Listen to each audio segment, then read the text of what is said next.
البارز يأتي بكرة خطيرة. الله الله،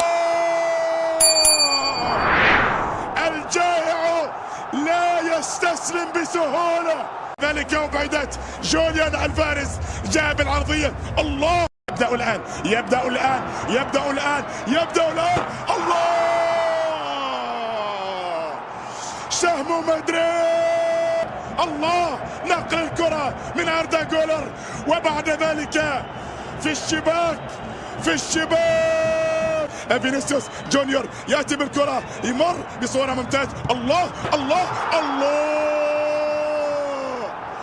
عاصفة بيضاء، عاصفة بيضاء وصلت إلى عاشق المساحات. الكرة تلعب. الله الله على الأسيست اللي صنع الأسيست الأول، هو اللي سجل. لكن عين مباراة الديربي عليك أن تكون كذلك. خط الله،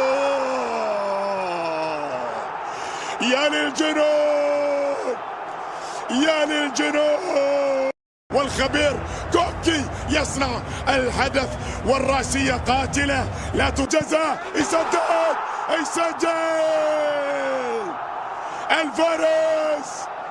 الفارس التركي اللي كان رجل الشوط الأول، لأنها تمر بطيئة على الله الله.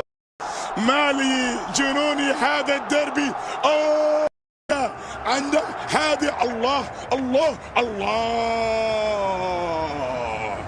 إذا كان Palace's last league win over Liverpool here was in 2014 when they came from behind to seal a memorable 3-1 victory. Last year, Liverpool 1-0 winners here, courtesy of an early goal from the late Diogo Jota.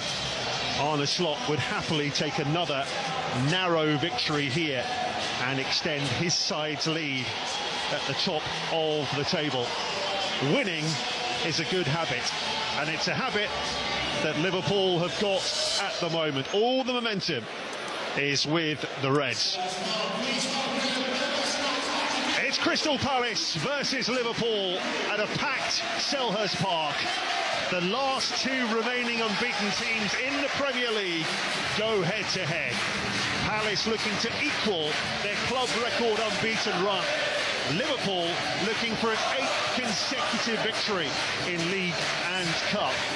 Will they both still be unbeaten in 2 hours' time? Just last month, Palace twice came from behind to thwart Liverpool in the Community Shield and win on penalties at Wembley. But Liverpool have taken 28 points from a possible 30 here in the last decade. It's all set up for a cracking contest between two informed teams, with Liverpool bidding to maintain their 100% start to the Premier League season.